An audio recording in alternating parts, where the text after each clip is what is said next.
unfaithful. It is the cause, my soul. Romeo killed his lover's cousin Tybalt in a sword fight. I've learned Juliet. Hamlet is full of them, stabbings behind curtains, spiking the wine, and poisoned swords being just some of the most memorable methods used. Dead. Dead for a ducat, dead. And the Scottish play is equally murder-strewn. Is this a dagger I see before me? The handle towards my hand. And perhaps the most horrific murder story of all, Titus Andronicus, in which the title character actually kills and dismembers two men, cooks them in a pie, and feeds it to their mother. That's not right. N is for nonny nonny, an expression used by Shakespeare in Much Ado About Nothing, which has the power to turn sad sighs into a happy, silly song that doesn't really mean anything. Seemed appropriate to include here after the horror of Titus Andronicus. The sign of soap and let them go and be in life and body, converting all your songs of woe to hey, nonny, nonny. All our corrector and talking about Shakespeare, antithesis, but we already had an A. Antithesis is a feature of Shakespeare's writing where a word, image, thought, or phrase is balanced by an opposite word, image, thought, or phrase. It is used to illustrate a point or state of mind and often used at characters at times of great passion. For example, when Claudio believes the love of his life to have been unfaithful in Much Ado About Nothing. O hero, what a hero hast thou been, if half thy outward graces had been placed about thy thoughts and counsels of thy heart. Fare thee well, most foul, most fair.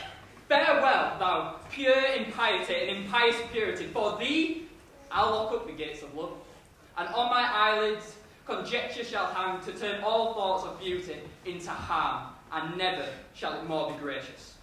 Piece of plays. As you're aware, 37 that survive and a couple more we may never get to see, and also for poetry, or more simply, sonnets, 154 of those.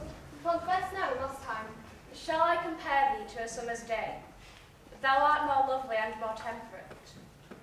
Following on from this, here is the quote from said plays and poetry. Shakespeare is in fact one of the most quoted playwrights. Some of the favourites are: love all, just a few, do wrong to none. Expectation is the root of all heartache. It is not in the stars to hold our destiny, but in ourselves. The course of true love never did run smooth. We know what we are, but know not what we may be.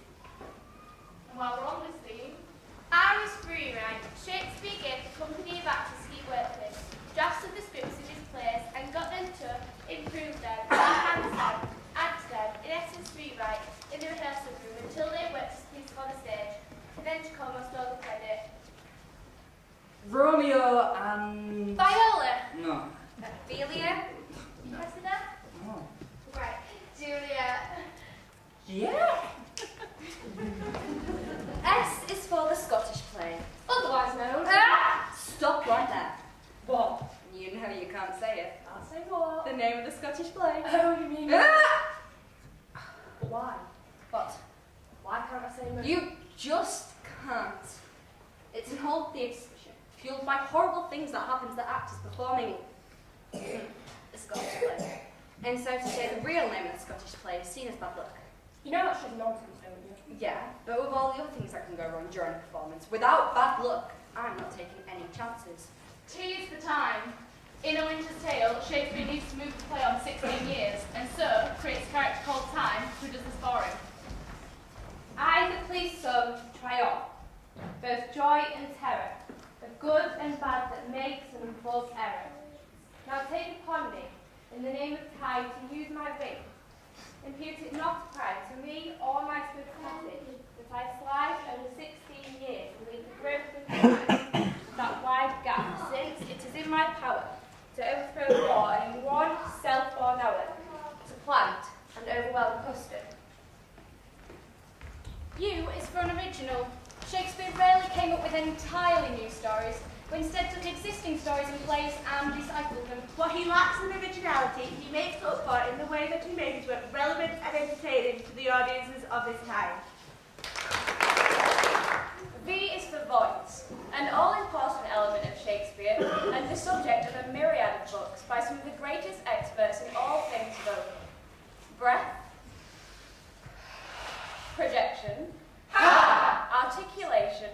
She sat upon the balcony, inexplicably mimicking him hiccuping, and amicably welcoming him in. Resonance. And intonation. All go to making Shakespeare's words come alive on the stage. W is for women, who, like in the theatre of the Greeks, were not allowed on stage in Shakespeare time. And so, female characters would be played by men. Confusing enough, but in the case of Viola in Twelfth Night and Rosalind in As You Like It, who disguised themselves as men, you ended up with men dressed as women, disguised as men. X is for... An X, my kingdom for an X! Isn't that supposed to be horse, as in Richard III? Yeah, but we didn't have an X, so I used my initiative. Y is for Yorick, Alas, poor Yorick, I knew him Horatio. often misquoted as, Alas, poor Yorick, I knew him well. which is the name of the skull of a dead court jester that Hamlet talks to, and another iconic Shakespearean image. A fellow of infinite jest, of most excellent fancy. Z is for... zany. Come on, you have to be impressed we came up with a Z. And yes, you've guessed it, another one of those 1,700 words invented by the mighty pen of Shakespeare. All together. 1, 2, 3.